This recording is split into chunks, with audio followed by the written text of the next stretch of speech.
me this one's going to go big. Hello and welcome back to the channel. Right, I'm going to say straight off the bat here that this video is essentially two videos in one. I have been considering actually splitting it out into two videos, but in the final analysis I've decided to keep the two subjects in one video that will, for reasons that will hopefully become clear. So the first thing that I'm going to do in this video is basically a thank you video, basically a tribute video to the layout designer who has created the two layouts that you can see in front of you here. We've got a recent, they're all part of the same group now, I think Betcom, Blueprint, G Squared, they're all just knocking out these Betcom clones. The layout designer, these two layouts, is a guy called Dad. Not my actual dad, that is the screen name that he has always used for reasons which I shall get into in due course, but Dad has been around on the Fruit Machine emulation scene since 2002. He released his first layout, but he was around kind of lurking before that, so he's pretty much been around since the start of the scene, and he has been releasing layouts for 18 years, and he is still active on the scene today. And I've kind of neglected to mention his site in previous videos as well. I have used one of his layouts before, which was in the that video there, the Show Me the Money, the cheating box fruit machine. That was actually a Dad DX that I used for that video. Now, Dad's site is this here. You can see the URL just at the top there. It is literally dadsfme.com, and this is an active fruit machine emulation site. I know that I normally refer to Desert Island Fruits, and that's kind of like, I suppose you would say, the primary fruit machine emulation site these days. But Dad's FME, you can see there, has been online. It had a little bit, it was offline for a few years and came back again in 2014. But one way or another, he's had a site online for most of the last 18 years, and this is his current home. And one thing to mention here is you will find layouts here that will not be available from the other Fruit Machine emulation sites.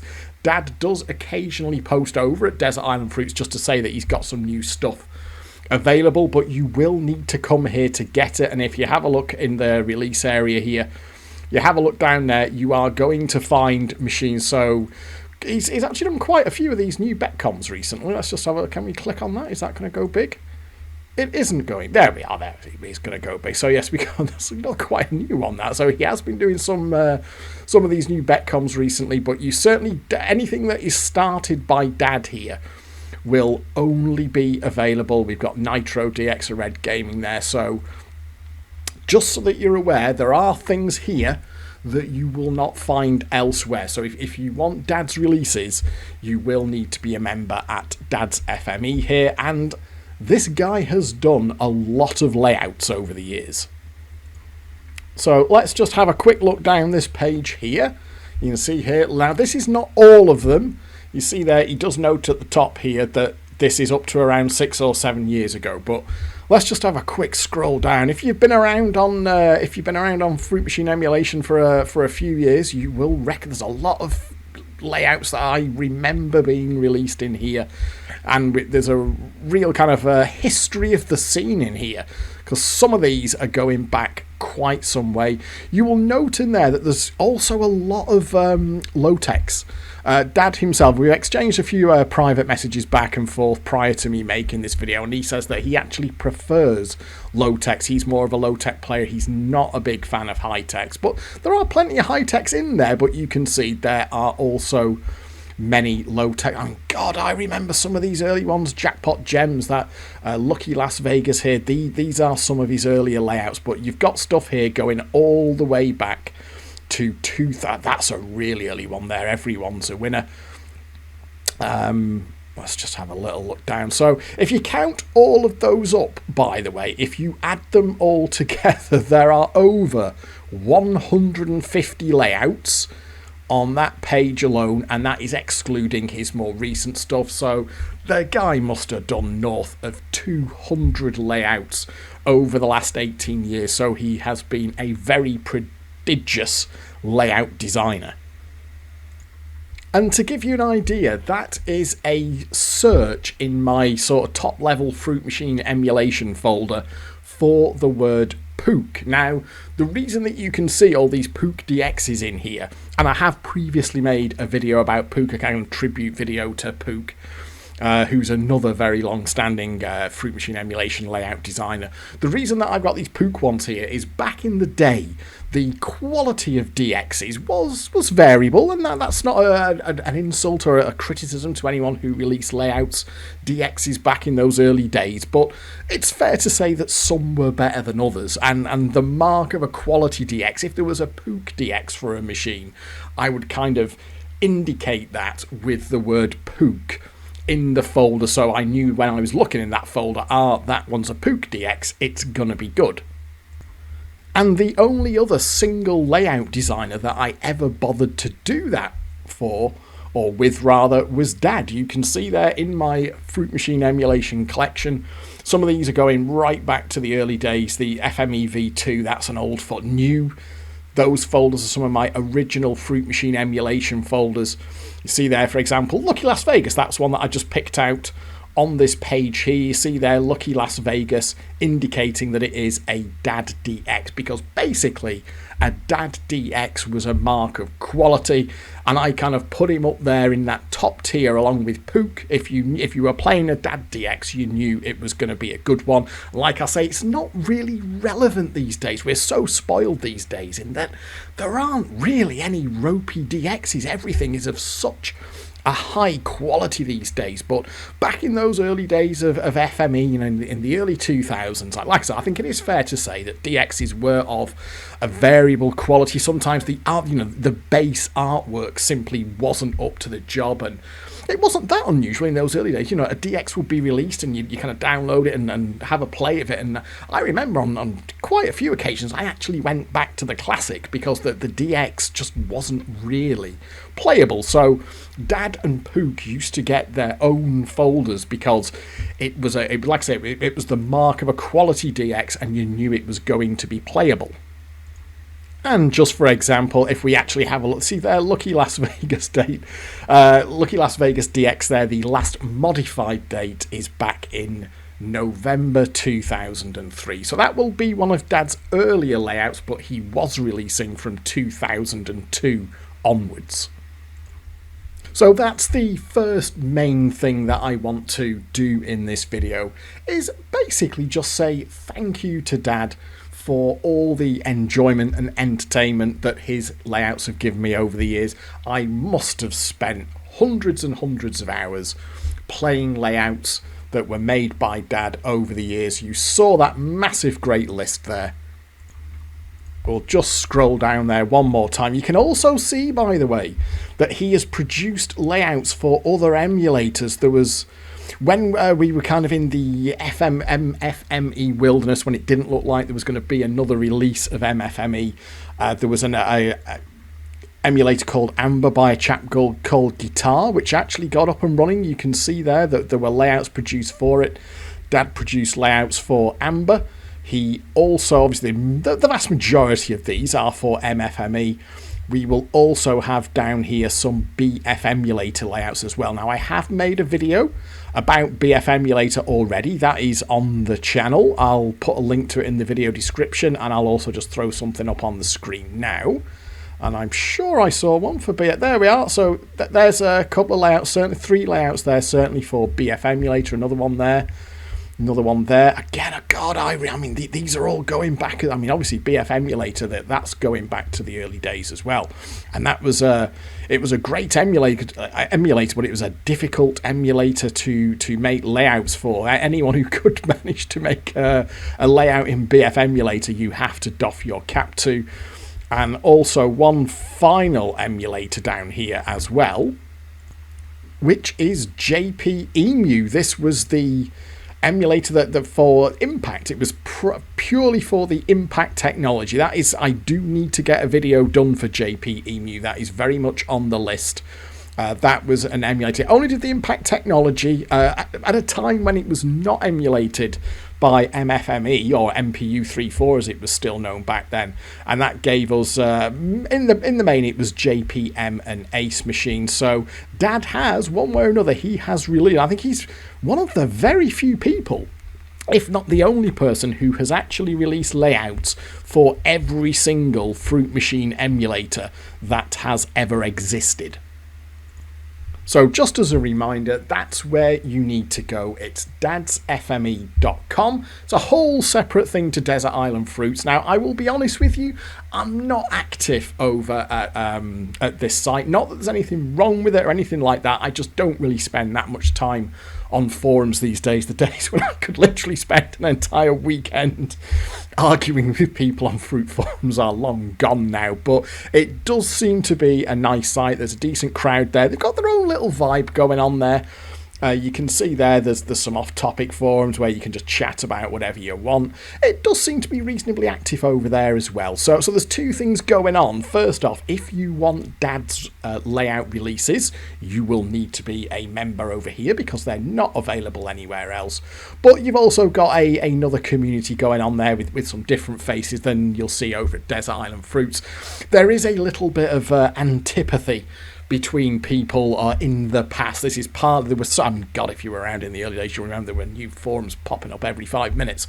Fortunately, all that stuff is water under the bridge now. I think all of the old kind of feuds and animosities are behind us now, and we've got this far more harmonious new era of Fruit Machine emulation. But Dad's FME is still up and running, and that is a site that you may want to consider going and having a look at. And I have been a little bit neglectful in not mentioning it in previous videos. So that's point one of this video, is literally just to say thank you to Dad for all of those layouts that he's released over the years that have given me, and I'm sure many other people, a huge amount of enjoyment and entertainment. And this is where we kind of merge into part two of this video, because as part of the exchange that I was having with Dad prior to making this video, just a little bit of back and forth on private messages, I asked Dad if he had any particular layouts or any particular machines that he was fond of,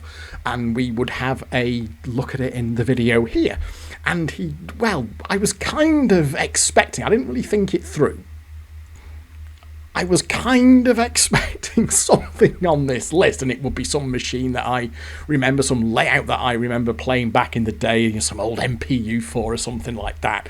Didn't quite work out like that, because the machine that Dad picked was something rather different, and I was a little bit, when I saw it, I was like, oh, dear me, it's one of these, and I've said I'm going to do it now. But when I started to look into it, I realised that there was something far more interesting going on. So this is where we're going to get into part two of this video, because this is the layout that Dad chose. And it's this fella here. This is JPM's Pool Play, and this is a machine that harks back to 1978.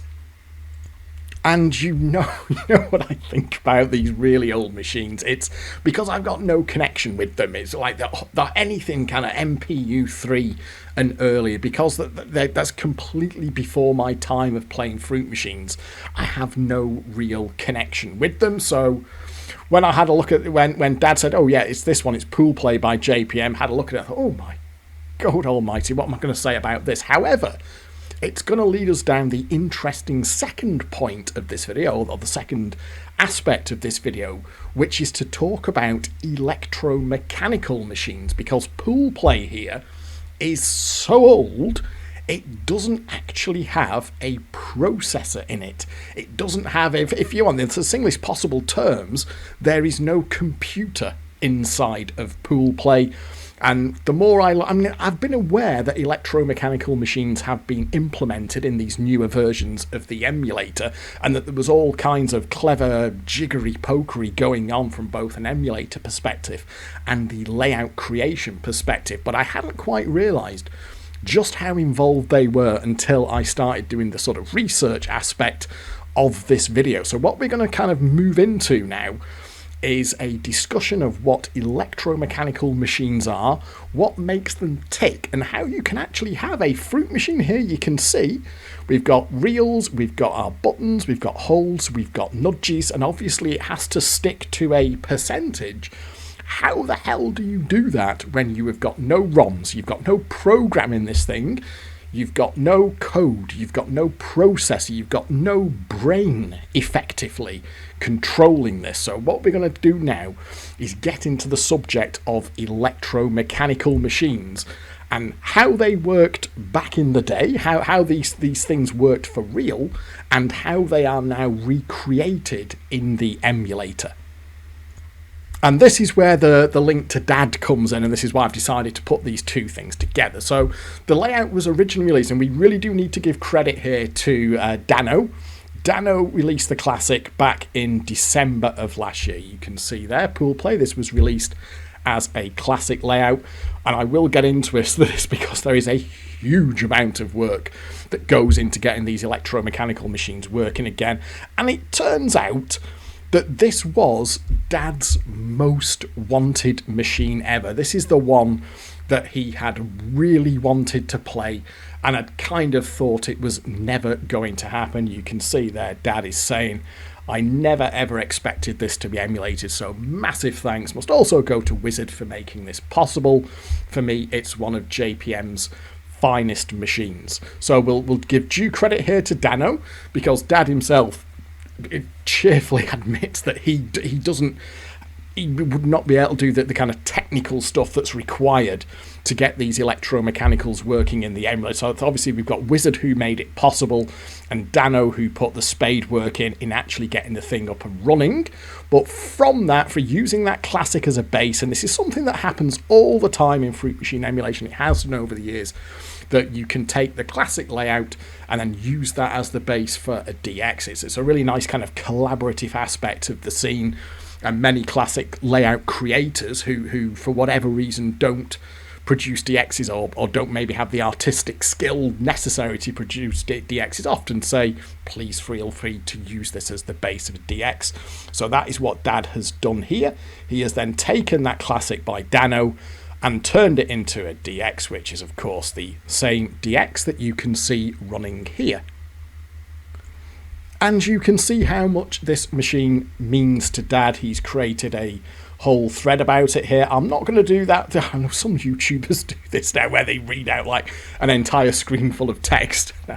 Sometimes I do think, even by my standards, that feels a little bit padding-esque. So what I will do is I'll put a link to all of these threads in the video description, so if you sign up over at Dad's FME you will be able to see them. But this is basically Dad recounting, I mean you could probably just pause the video and read it as well, that would be an option too, basically recounting how he remembers this machine when it was brand new back in 1978 when Dad there was 16 years old. And one of his favourite machines was JPM's Pool Play, which was so popular. He was actually saying that sometimes you had to queue up just to get on them. And quite openly, so I mean, as many of us on this scene have probably had our tussles with addiction back in the day, and Dad does say in a fairly straightforward manner that it was not that unusual. See there, having said that, many times I had to walk home a couple of miles having lost my money and not being able to afford the 20p bus fare. I think that's possibly something that quite a few of us can relate to. I remember sneaking on the Metrolink in Manchester in the early 90s without a ticket because I had spunked every last penny I had in the arcades of Manchester and could not afford to buy a ticket. So we've got those three elements there. We've got the classic by Dano, we've then got a DX by Dad, but you've also got those very evocative memories there that Dad has of this machine. He also remembers playing it, I believe, in the Sunspot arcade. There we are, that was a city centre arcade in Hull.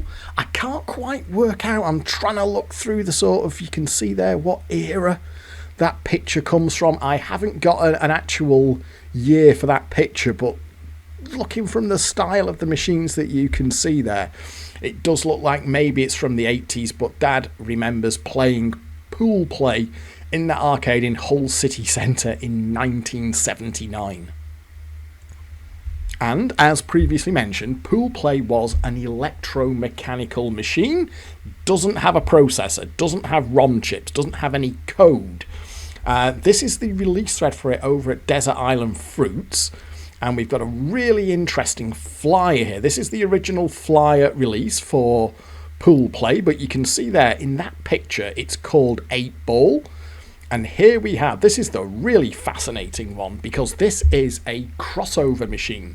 Pool Play existed in two versions. We have there the electromechanical version was called Pool Play, and then the microprocessor unit version was called 8-Ball, but the two machines, the gameplay on them is identical, and JPM are waxing lyrical there about their new microprocessor control unit. So we got two versions of this machine, which to the casual observer were basically identical. You've got the 8-Ball, which runs on a processor, and then you've got the Pool Play version, which runs on electromechanical technology. So what is electromechanical technology? Let's discuss what that actually is. Now, if you're not aware of this channel here, Technology Connections, it's a fantastic channel if you really like to nerd out on this kind of stuff, which I most certainly do. I would very much recommend Technology Connections, a YouTube channel. Again, I'll put a link down to this video in the description of this video.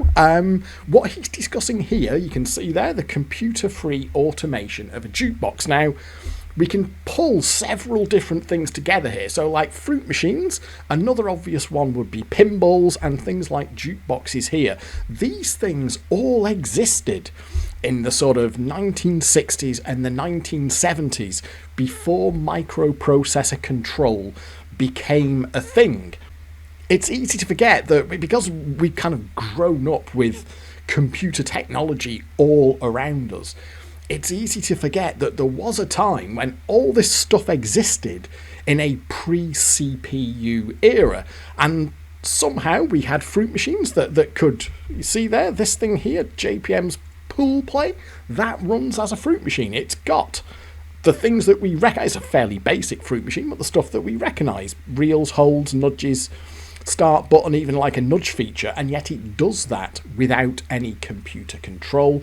And I would recommend this video here because he really goes into a deep dive of how you can achieve essentially simple programs and simple logic without having any kind of computer control of the whole show. And in the second half of that video about the jukebox, he goes into this selection accumulator, which achieves some pretty complicated, so like I say, some complicated logic functions purely with physical bits of hardware like this. And here we are in the back of an old Midway arcade game from 1971. And this is another channel that I really like, by the way, TNT Amusements. You can see here that the guy is in the back of the machine here, and basically you do it with relays, you do it with switches, you do it with solenoids and resistors and miles of wiring. So you can see here that we're defining such things like extended play crash, when your little plane crashes and all that kind of thing, and it does the whole lot. There is no processor in there, there's no ROM chip, there is no code of any kind, or in the way that we recognize it. It's all being done, the logic of the game is all being done with physical hardware, as you can see there. Yes, of course it is electric, it's running on electricity, but this is pre the era of microprocessor control, and yet the end result is you actually have a game that you can play. And I did manage to find this video of a 1970s fruit machine, which is called Casino, and this here is an electromechanical fruit machine. And wait until you have a look at the gubbins that's inside this thing to make it work. You can see from the front there, it looks really simple. We've got a massive sort of glass lit panel there We've got 3 reels in there, and we've got our buttons up top there. Looks like a very simple machine, but wait until you see what it takes to have this thing actually operate as a fruit machine. In fact, just before we do that, you can see he's just going to scroll up to the top of the machine here, and we're going to see the, so there we are, you can see we've got our various buttons to control it. You can see the prizes, so we've got hold buttons, we've got a cancel button, and there's also like a sort of handle thing on the front that you use to actually spin the reels. And here we are in the back of the machine, and look at the complexity of what it takes to actually get this thing to run. This is inside an electromechanical fruit machine. You can see there we've got all kinds of coils, solenoids, relays, switches, cams, stepper motors, all that kind of thing. So we've got there the functioning logic of a fruit machine, and it has all been achieved without any microprocessor control. That is the critical thing to bear in mind when it comes to let's get that right, electromechanical machines, is they do everything without, in the simplest possible terms, without any kind of computer control. Because the way of looking at this, let's just have a look here, let's just pause that. Again, I'll link to that in the description of this video. So let's get these 2 new fellas up here. So we've got here 2 of the newest machines that are current. I think these are both from 2015. These £100 jackpot, £1 play fruit machines. Pretty much as, I think we've got a 2006 machine that's emulated now, which is Corn of the Dead, 2016, that one. But basically these are bang up to date. These are the most modern machines that we currently have running in the emulator. But fundamentally, they actually share a lot of the same DNA with this old machine here, which runs on the old SRU technology called Nudge Double Up. Didn't do that very well. Nudge Double Up Deluxe. Fundamentally, these work in the same way, in that inside them you have a microprocessor, you have ROM chips. The ROM chips contain the code for the machine, the program if you will, and the microprocessor executes that code, and that is what controls the machine. I mean, the ROMs are larger now, of course, in terms of the amount of data, and we have sound ROMs, even video ROMs for some machines. So our ROMs are maybe hundreds, if not thousands of times larger than they were in these old machines. These old machines, the ROMs are often just 2-4 kilobytes, something like that, whereas the more modern ROMs can be many megabytes. But in essence, they're the same thing insofar as they are microprocessor controlled. And indeed, there are the ROMs. We have got 3 1 kilobyte ROMs for Nudge Double Up Deluxe. And if we have a look in the GAM file for it, you can see there that we specify those 3 ROMs for this machine. So when you load this machine in, it then loads those ROMs into memory, and this is what would the actual real machine itself would do. You would have the microprocessor which executes the code in those ROMs. And in essence, that's exactly what StarPause does as well. If we have a look in the GAM file for StarPause, you can see there we've got a bit more detail going on, but there we are. Pretty much the same thing. We specify, obviously we've got a sound ROM in here as well, but we are specifying the ROMs. They are physical ROM chips inside the machine, as they would have been in on Nudge Double Up Deluxe, and obviously it's a far more advanced microprocessor, far more powerful.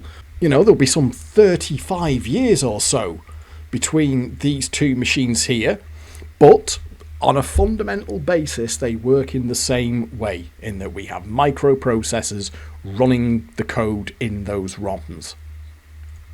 But electromechanical machines don't do that. They do not have that. And the best way to demonstrate that is to look at, in essence, what is the ROM for an electromechanical machine. Well, that's completely the wrong word to use, because it's the equivalent of the ROM for an electromechanical machine, and to show you what that looks like in the emulator.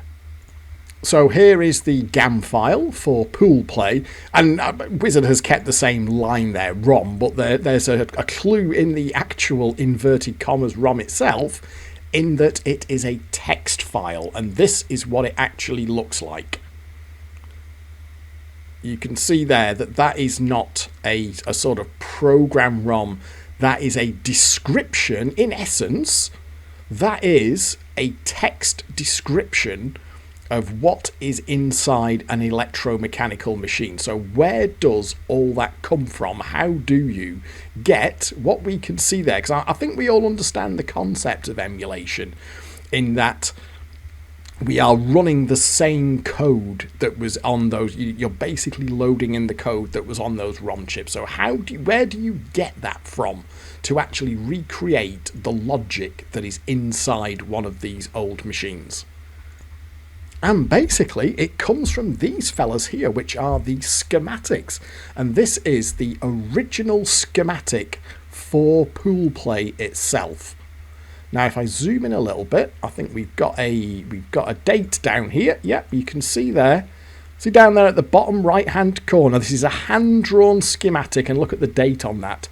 21st of October, 1977. And this is the logic behind JPM pool play. This is how this thing works, and that file that you just saw, let me just bring it back up. So there we are. So that file that you can see there, that text file there, is essentially, and if you actually compare the two, you can see that the same names and the same headings are in there. So what we're looking at here is a representation of this schematic that the emulator then understands. So what the emulator is doing via the medium of that file there is recreating all of the logic that you can see in this schematic here. And if we zoom right in, you can see here things like 5p, 10p token lockouts. We've got real motors, control motors, nudge delay, relay, and all that kind of thing. It's all in there. This is effectively the machine's program, but it's all done with physical hardware. And you can see up here these cams here, these all relate to particular aspects of the machine's behavior. And indeed, a couple of people noticed that the machine wasn't quite behaving as they remembered it, and Wizard looked into it and tracked down. You can see here, this is Wizard posting in the thread over at Dad's FME. The problem was with the nudge timer cams number 4 and number 6. They had a small portion of overlap, meaning switch 4 was firing when switch 6 was still activated, allowing the third reel to step when it shouldn't. So you can see there a little bit of ambiguity. That's a little detail there from that schematic, from that area there.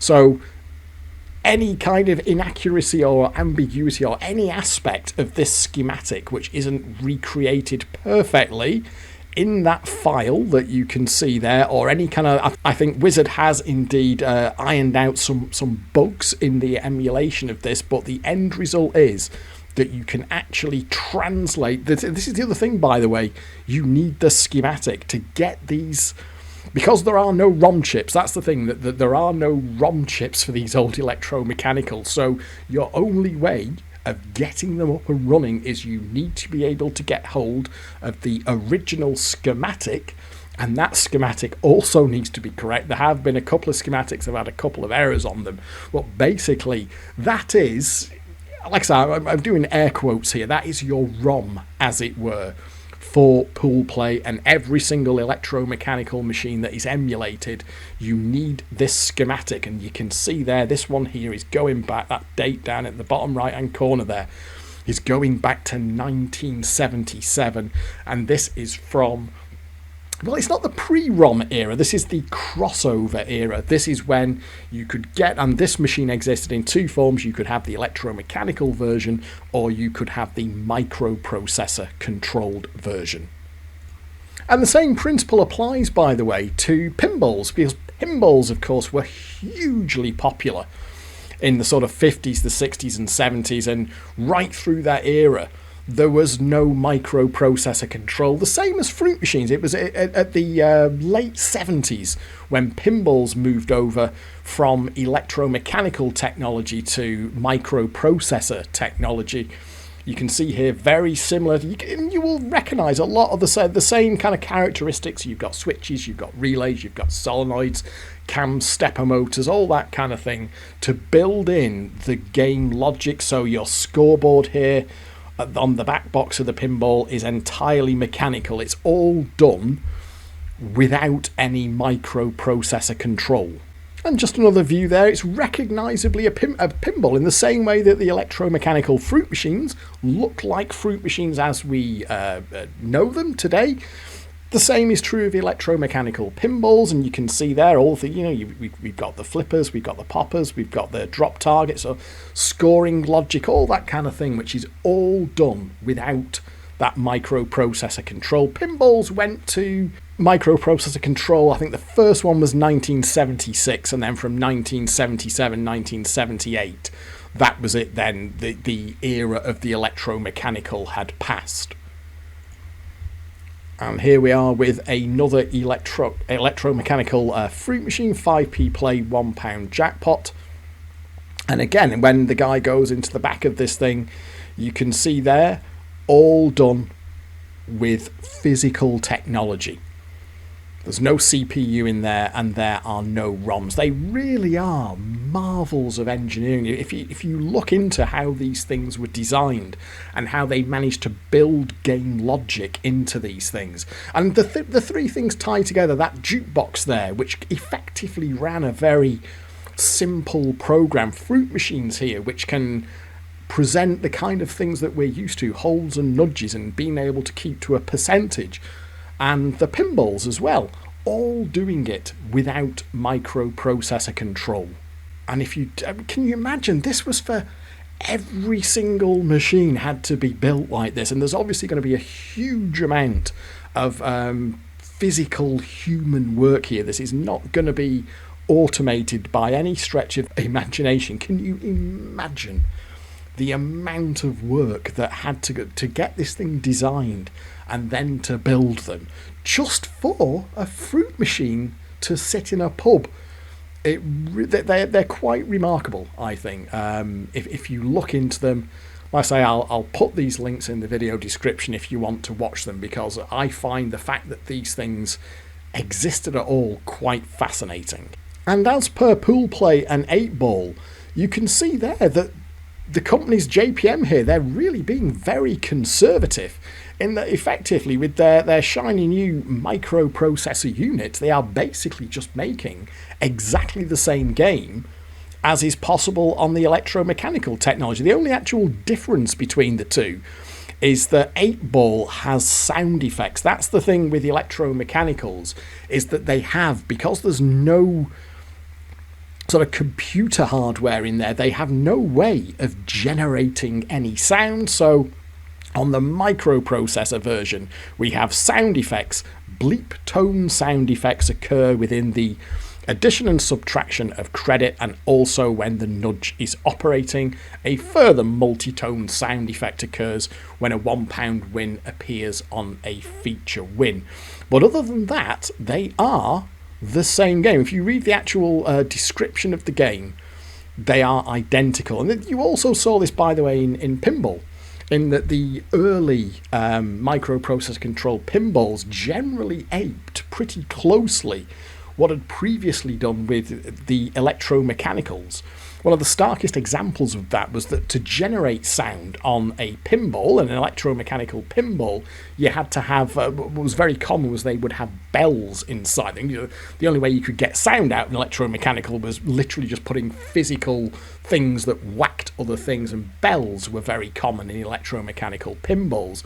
And some of the earlier solid state, that's microprocessor controlled pinballs, they put bells in them just because people expected pinballs to have bells in them. So again, it was a very conservative crossover, and you can see it here in that we have essentially the same machine existing in electromechanical and microprocessor form. So with all that said, let's actually have a game of pool play. This is the machine that Dad picked out. This was his most wanted. This is the machine that he could remember from that arcade in Hull back in 1978. He was over the moon when it was released, and it is made possible by the work that Wizard has done in the newer versions of the emulator, where we've had, as detailed earlier in this video, translating those physical electromechanical machines into the emulator. So let's put some money in. 10p for 2play. So you can see there I put 10p in. The 2play light comes on, and that's that. And then so you can see there it goes down to 1 play. Press start again, and that light goes out. And we didn't win on that one. But the impressive thing to remember here, and you can see we actually got the graphic. Look, watch what happens when I put 10p in. Can you see there? And on the real machine, that would be a physical little sort of bar would come across to prevent you putting a 10p on the. It is actually on the schematic somewhere. You can see it's like the 10p lockout, I think it's called. I think we actually had it on screen just before. So. Oh, 5p, 10p, and 10p token lockout. So basically, the thing could only handle you having 2 credits at once. So all this gubbins here, that translated to, on the real machine, when you put a 10p in, that little lockout bar would come across, and then the machine could count down with you having 2 plays. So there we are, we're down to 1 play now. So obviously you were very limited in what you could do with Electromechanicals. You can't really have complex programs in there. You can't really have, the logic of the things cannot be too complicated, but you do get a functioning game. Now the thing that you have to do on this, I've got a hold, I think the main thing is you try and get 2 of these 8 balls together here, and then you get a step down on the 3rd reel, and you can, in fact, if we drag the reel, there's a 50p ball, there's a 10p ball, and there's a 20p ball, and that's the goal of what you're trying to get here. So let's have a look. Let's just see if we can get the feature. And I don't know when. Let's just see, and we'll see. We try and get the 8 ball feature, and so you've got to put in, you can see there, you've got to put in 10p at a time. Oh, and that was a 10p win. Yes, you can see there. In fact, we can't actually see the meters up there, but that was. In fact, let's just resize the emulator. There we are. You can see there. Oh yeah, there we are. Let's just drag that down a little bit, and we can actually see the meter there. So let's put another 10p in. And they were quite slow as well because, oh, there we are, we've got a nudge feature. So that's flashing that light, and then do I have to have a timer, or? Oh, did I just take too, I think I just took too long there, didn't I? And I didn't actually, I think Dad does say that it really helped to learn the reels on this thing. So that's possibly worth a hold there, isn't it? And let's just see if we can get the 8 ball on reel 2. We did not, man. I could do with the nudge feature there, really. Well, yes, they are quite slow because it effectively runs. It's kind of bad. It is the wrong word, program, but because it runs through its logic using physical hardware, you sometimes have to wait for things. So you will have to wait for a cam to turn round or a motor to get back to where. Oh, so there we are. Let's just see if we can. Oh, come on. Oh no. I don't know if it's time or nearly, but it was only the 10p 8 ball anyway, so that wouldn't have been too exciting. So that, oh right, okay, let's just nudge. Oh, we're going to get that there. Oh, it's only 20p for 3 pairs. That's a bit shit, isn't it? So you in fact, all the wins, you can see that all your 2 of a kinds are 10p, your 3 of a kinds are 20p, apart from the grapes and the melons, or we can get the pool play feature, which will give us 10, 20 or 50p. But yeah, this is it. It happens in the emulator here in that there is sometimes a delay in things happening, and that would happen on the real physical hardware because you may have to, you would kind of have to wait for things to get to the correct position. And when you're oh, there we are. So it's going to step down. That's the feature, isn't it? Oh. And it's the 10p one. Now, I guess it does. Oh, there's a hold after win. But it's a bit of a disappointing hold after win, isn't it? It's only, there we are, and it's not held again. So you can see, I mean, it's a fairly simple game. It is true. We've got tic-tac-toe. We've got 50p, haven't we? Tic-tac-toe on the BFM symbols there. Are they? No, JPM. They must be JPMs. No, sorry, the BFM. They're JPM symbols. Stupid Degsy. Just thought.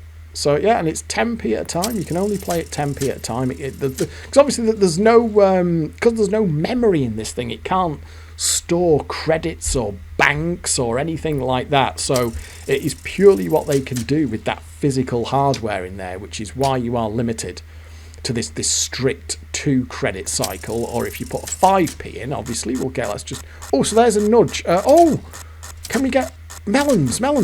Jackpot. I might have just been a little bit slow. That fuck, I nearly had the £1 jackpot then. Oh, so there's a nudge. Right. Oh no, I was too slow. Oh, should we go for the JPMs? Are they up there? I think you get, is it 5 nudges if you're super quick? But if you put 5p in, you get 1 play. So obviously the logic in that schematic there will recognise what you put in. So we'll put another 10p piece in. We'll get another 2 credits. And the way that you adjusted these, oh, that's just a 10p win. You could adjust things like the nudge frequency and the hold frequency, and that was basically how these things controlled their percentage. And you can see here Dano mentioning, answer is yes, you can alter the percentage by upping or decreasing the number of nudges or holds. There is a little bit of an issue with the emulator at the moment, but basically, and as per the back of that arcade machine that I showed you, there are different settings that physical changes that you can make inside the machine that will alter how it plays. So you can adjust them to be more or less generous, and they will tend to give more nudges or more holds. Now, I've got to be honest, this is not really a machine that's going to hold. I fully understand Dad's connection to it. That is the thing with Fruit Machine emulation, even though the machines that will really kind of do it for us are going to be different because we remember different eras of machines, the ones that we first started playing and all that kind of thing. I think that is universal. The memories are universal, and that's a kind of constant across Fruit Machine emulation for all of us. We all have our own memories, and we all have those machines that we really want to play, and this was the one that Dad had in particular been waiting for, and this is the machine that he chose. All right, what have we got there? You only get like, I'm not going to do it, am I? I'm not going to make it. No, I think, is it 5 or 6 you're limited to? That's a little bit of a shame. Oh no, I'll probably go 1, 2, 3, 4. I wonder if slight shame. I need to be a little bit quicker than that. Part of the problem is you've got no bloody sound on this thing whatsoever. It's just the physical sound of the reels going around. There's nothing in this thing that can actually generate any noises. It's purely down to the whirring of the reels. I say pinballs tended to have bells and knockers inside them, literally like a metal striker which would hit the side of the wooden cabinet, that kind of thing. Oh, there we are, that's a 10p win tic-tac-toe. I guess that would be we could hold that there and hope that we get the third one on reel 3. And we didn't. It was just 10p again. That's a shame. But yeah, if you think about it, bearing in mind where these machines went, which was often in pubs, I guess you wouldn't necessarily want bells and knockers inside a fruit machine that was in a local pub. That would probably not be too popular with the just 20p there. I'm not going to get the jack. Oh, let's hold that. So we've got to hold after win there.